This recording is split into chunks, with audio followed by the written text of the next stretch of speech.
سوال 35 خواسته که غلط‌های املایی که موجود در متن هست رو اصلاح بکنیم. خب حالا من به صورت دیفالت یه 5 6 تا غلط عملا اینجا نوشتم. البته 5 1 2 3 4 5 تا غلط اینجا نوشتم که معمولا خودتون هم اگر دیده باشین غلط‌های املایی رو با خط‌های مژدار قرمز نشون میده. خط‌های مژدار سبز هم داره که بیشتر برای گرامریه و آبی هم خب برای مشکلات نوشتاری هستش که زیر کلمات شما احتمال داره اینا رو اضافه بکنه.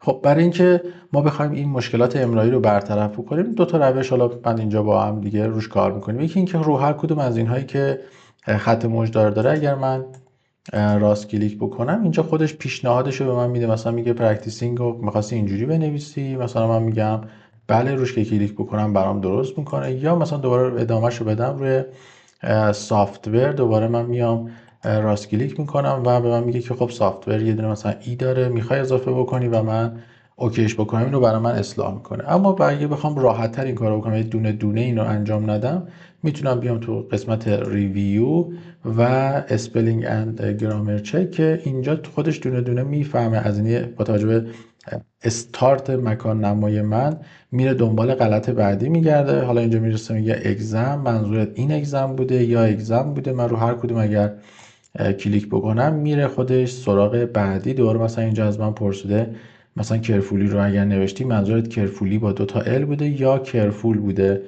به طور مثلا من هم کرفولی بوده و گزینه مثلا رسید به بعدی. حالا اینجا ما 2 تا نکته هم اضافه بهتون آموزش بدیم، این هستش که اگر ما ایگنور وانس رو بزنیم یعنی میگه یک بار این غلطی که حالا خود تشخیص دادی غلطه رو بیخیال شو. شاید مثلا من از عمد اینجا نوشتم اینو، اگر ایگنور آل بزنم یعنی میگه این غلطی که اینجا هست رو همیشه بیخیال شو و دیگه به من این اخطار خط قرمز موجدار زیرش رو به من نده.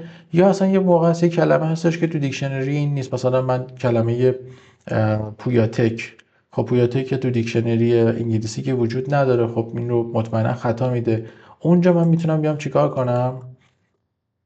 بیام اینجا مثلا نوشتم پویاتک. خب اینجا دوباره من اسپل چک رو بزنم، اینجا خب میاد میگه که اینو که داره خطا میگیره. میتونم بگم که مثلا درستش کن. اینجا حالا البته آبی داده نوشتاری داده چون این دوتا رو با هم دیگه من اینجا یه دونه اینتر بزنم ببینم این بیوتک رو میشناسه یا شاید قبلا اصلا من بهش تعریف کردم. نه خب قبلا من مثلا براش تعریف کرده بودم بیوتک رو که ایراد نگیره و این رو من قبلا اومده بودم اد تو دیکشنری زده بودم که همیشه دیگه تو دیکشنری خودش بمونه و هیچ وقت دیگه به این کلمه ایراد نگیره. اینم مواردی بود که شما میتونید از طریق اسپل چکش استفاده بکنید و غلط‌های املایی خودتون رو حذف بکنید. برای فارسیش هم اومده که باید فقط دانلود بکنید که بتونه برای فارسیتون هم این غلط‌ها رو بگیره و خودش به صورت اتوماتیک اصلاح بکنه.